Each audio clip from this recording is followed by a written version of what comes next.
What's up, Rich Squad? Guys, welcome back to the channel. It's your boy Dominic Rich, and if you're new, make sure you hit the subscribe button. Road to 10k is in full effect.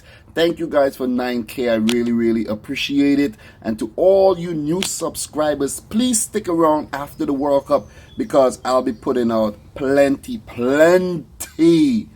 more content for your head tops. And if you're wondering what type of content I'll be making after the World Cup is over, well guys, we have the AFC Asian Cup coming up next year. We have the Copa America. We have the UEFA Nations League. We have the AFCON. We have the CONCACAF Gold Cup. We have the UEFA Champions League. Guys, there's endless stuff to talk about, and you guys could also leave your suggestion in the comment section down below. But guys, the World Cup is winding down. We only have 4 more matches left. 2 semifinals at the time of making this video, and the 3rd place match and the grand final, of course.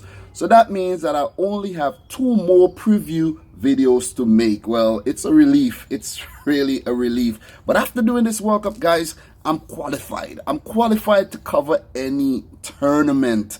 Oh my God, what a month it has been. But guys, I really appreciate you guys following the journey and everything. But in this video, I want to talk about the Croatia versus England semi-final fixture. It will be Zlatko Dalic versus Gareth Southgate in the biggest match of their coaching careers. How did both teams make it to the semi-finals? Well, for Croatia, they tapped Group D ahead of Argentina, Nigeria, and Iceland. They then defeated Denmark in the round of 16 via a heart-stopping penalty shootout. Then Croatia met the host Russia in the quarterfinals, and it took another nerve-wracking penalty shootout to get Croatia across the line. They would now play England, who placed second in Group G behind Belgium, who are still currently at the tournament, but ahead of Tunisia and Panama. England then faced Colombia in the round of 16 and defeated them via a penalty shootout, defying the odds and rewriting history. Then England brushed aside the Swedes in the quarterfinals to barge their way into the semis for the first time in 28 years. Who can they meet in the grand final? Well, the winner of this Croatia versus England clash will play the winner of the France versus Belgium fixture. Guys, who do you think will be in the finals? Will it be Belgium versus Croatia, or Belgium versus England? Or will it be France versus Croatia, or France versus England? Take your picks. Take your freaking picks. With both teams on the verge of making it to the finals, let's take a quick look at the best World Cup finishes for both sides. Well, for England, they were winners of the 1966 World Cup. They defeated West Germany 4-2 with their captain Geoff Hurst scoring a hat-trick. And he remains the only man to this day to do so in the World Cup final. At that time, England also became the 3rd host nation to win the World Cup after Uruguay and Italy previously did so. For Croatia, they lost the 1998 World Cup semi-final to eventual winners France. Then Croatia went on to defeat the Netherlands 2-1 in the 3rd place match to achieve their best ever World Cup finish whilst making their debut. One of these teams will surely have another chance to achieve World Cup glory after the final whistle is blown. So let the battle begin. Vetreni, the fiery fury of Hrvatska versus the 3 ferocious lions of England in a sudden death affair where the winner will inch ever closer to the match of their lives. Which brings us to head. How many times have England and Croatia met each other in the past? Well, these 2 nations have met each other on 7 previous occasions, with England winning 4, Croatia winning 2, and 1 match ending in a draw. Croatia and England first met in a competitive fixture in Euro 2004. England defeated Croatia 4-2 to knock them out of the tournament. Then their next 2 competitive fixture definitely lives in the hearts of English fans. Croatia defeated England across 2 legs to deny them participation at Euro 2008. But wait, I'm not done yet. For the 2010 World Cup qualifiers, England smashed Croatia 9-2 across 2 legs to deny them participation at World Cup 2010. That was actually the last time that Croatia and England met each other in a competitive fixture. But if you believe in patterns, it will be Croatia's time to break the hearts of the English once again. Side note, Mario Mandzukic, Luka Modric, Ivan Rakitic, and Daniel Subasic are the only survivors from those fixtures. 4 players to watch for both teams. For Croatia, Daniel Subasic, their goalkeeper with a spirit of a warrior. He pulled off big saves in back-to-back knockout matches during regular extra time, and not to mention that both matches were decided on penalties. Subasic came up big, and he has been gold in goal for Croatia. Dejan Lovren, we haven't really given the Liverpool man enough credit, but he has been putting in the long miles, and he is on the verge of reaching another big final after reaching the UEFA Champions League final with his club Liverpool. Can Lovren go the full distance versus the nation in which he plies his trade? Ivan Rakitic. Cut Rakitic and ice water he bleeds, and with nerves of steel, nothing he feels. Scoring the winning penalty kick in back-to-back shootouts. With inspirational performances like this, I just might name my first son Ivan. Or Ivan Rich. For my X-Factor, Luka Modric, Hrvatska's super capitan has been one of the best nokometaš of the 2018 Svjetsko prvenstvo. Croatia's player of the century, no doubt. Modric has been more electric than a Rimac Concept 1, but does he have enough juice left in him for one more big performance versus England? We will just have to wait and see. But I think he does. For England, Harry Maguire, he has been one of the breakout stars of the 2018 World Cup, and he has been showing glimpses of his brilliance across the last 12 months. He has been quite deadly in set play situation and is very comfortable on the ball. Let's just conclude that Harry Maguire has been an inspiration for many. John Stones. Similar to Harry Maguire, Stones has really shown his maturity at this tournament. With most of England's play starting from the back, his passing range and accuracy is proven to be very effective for England. But can he come good in the biggest match of his lifetime? We shall soon find out. Harry Kane, England's captain, Mr. Clinical, Mr. Reliable, looked a little off his game versus Sweden. Maybe he was operating at 70% capacity to save his energy for this impending semi-final. But let these 5 words sink in. Kane needs to come big. For the X Factor, Jordan Pickford. He has been quite inspirational if you ask me. And if he continues like this, he will be England's goalkeeper for the next 2 World Cups. Jordan Pickford's big save after big save has surely kept the 3 Lions roaring at this tournament. And now for lineups, guys. Lineups. The best 11s that I think each coach will field for this big semi-final fixture. Well, let's start with Croatia. Their head coach is Zlatko Dalic, and he deploys a 4-2-3-1 formation. I expect him to field the same 11 he fielded versus Russia, but with some injury concerns and the fact that they went the whole distance for the past 2 matches, we could definitely see some changes. In goal, I still expect to see Daniel Subasic, even though he suffered a hamstring injury versus Russia. Then we should see Vida and Lovren as the centre-back pairing. But if Vasilico isn't fit, well, we could see Vida slotting in at right-back and the veteran Charluka coming in as the centre-back. But I'm going to go with Vasilico at right-back and Strinic at left-back. Strinic is also nursing an injury, and if he isn't fully fit, we can see Privaric slot into the 11. And in the middle of the field, we should expect to see Luka Modric and Ivan Rakitic. If Zlatko Dalic decides to bring in Brozovic, then we might see Modric move up and one of Rebic, Kramaric, or Perisic would drop to the bench. But I think he will go in with Rakitic and Modric in the midfield.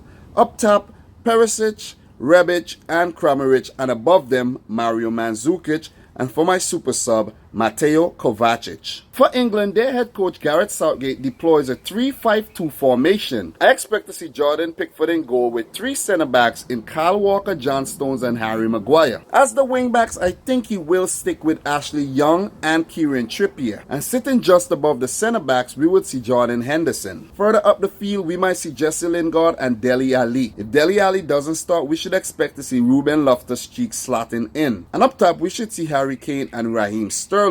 If Southgate decides to make a change, we might see either Rashford or Jamie Vardy get a start ahead of Sterling. But I think he will stick with Sterling though. He needs to come good. And for my super sub, Jamie Vardy or Marcus Rashford. So guys, now for my prediction. Oh man, this is hard. This is hard. This is a semi-final game. I already predicted that Belgium will defeat France. Well, I actually want Belgium to defeat France. And now we have Croatia versus England. Okay, let's try to break down both teams and analyze this thing properly. Okay, Croatia, they seem a little tired right now, you know. Both their knockout matches went the full distance, but what Zlatko Dalic needs to do is to test his bench strength. Give some players some rest because the youth of England will show up a very tired Croatian team like they did versus Sweden. So I think he should definitely weigh his options. I think in the fullback positions, he can definitely do with some changes in those positions. I think he could bring in Privilege instead of Strinic, and over in the right back, I think Vida could slide over, Charluka could come into the center back position. Something has to change to keep some fresh legs on the field because, guys, England will be running, the youth of England will be running at this Croatian defense. For England, they have had a pretty easy route to the semi-final. Let's just conclude that. Let's just say that right there. You know, their match versus Colombia was a big hurdle, but after that, I think they brushed aside Sweden pretty easily. Guys like Raheem Sterling need to come big. Jesse Lingard has been doing really well at the World Cup so far. Dele Alli needs a big performance. Guys like Henderson, Ashley Young, Trippier needs to come big for England to topple Croatia. And not to mention Harry Kane. He needs the service. Without the service, Harry Kane would just be isolated up front and he would just be tracking back, helping out in the middle of the field.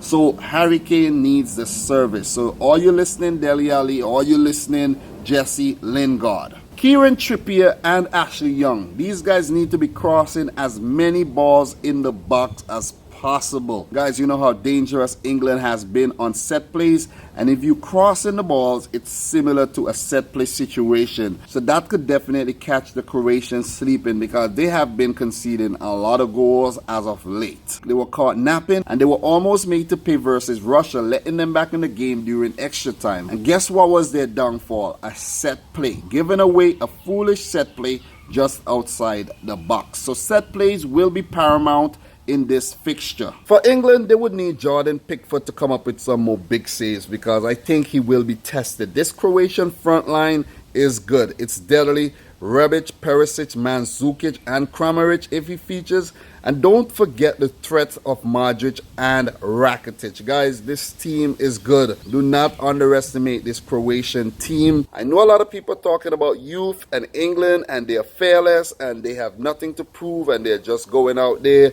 to rewrite history or make their own history. But do not underestimate this Croatian team. They have gotten all the way to the semi-final and I think they're going to give it their all versus England. Both coaches need to get their tactics right. They need to get their selections right. That is key. They need to stick to their formations and they need to go into this match and play good football. Positive football. History also comes into play, guys. Euro 2004, England defeated Croatia. And then for Euro 2008, Croatia defeated England, denying them participation at that tournament. But then England came back and spanked them for World Cup 2010 qualifiers and prevented Croatia from getting to World Cup 2010. So Croatia will definitely be out for vengeance in this fixture, you know. So if you like patterns, as I said earlier, this could actually be a Croatia victory. And I'm actually going to predict a Croatia victory in this one. I'm going to go for a 2-1 win. I don't think Croatia has more than 2 goals in them right now. And I think England will score one. So I'm going for a 2-1 victory for Croatia. They will meet Belgium in the finals, hopefully. But guys, let me say this. If the match goes in the favor of England, well, that's just how it's supposed to be. And if the match goes in favor of France, then we will just see a France versus England final. Well, it should be an exciting one any way you put it. But I'm going for Croatia 2-1 victory. What's your predictions? Let me know in the comment section down below. But guys, let me just say this. If this one's in level after 120 minutes, well, Croatia will go into a third successive penalty shootouts. Could they do it? If they do it, this would be a World Cup record, winning 3 in a row. And if England wins the penalty shootout, that will be definitely history. Winning 2 penalty shootouts at the same tournament after failing to do so in every tournament they participated in a penalty shootout. So history is in the making for both teams, guys. It is. But good luck and may the best team win. But now I think about it, I really do not want to watch another penalty shootout. Like, my heart cannot take it. And I know the people of Croatia's hearts cannot take it, man. 2, and now another one? Nah. It can't happen. It surely can't happen again. So guys, for question of the day. So guys, at nights before you go to bed, do you remember to thank the football gods for blessing us with such a magnificent tournament? Well, I do. I do every single minute of the day. Thank you, football gods, for blessing us with such a wonderful World Cup. I appreciate it. So guys, if you're new to the channel, make sure you click the subscribe button, smash the thumbs up button. Let me know your thoughts in the comment section down below. And until next time, peace out. Rich Squad!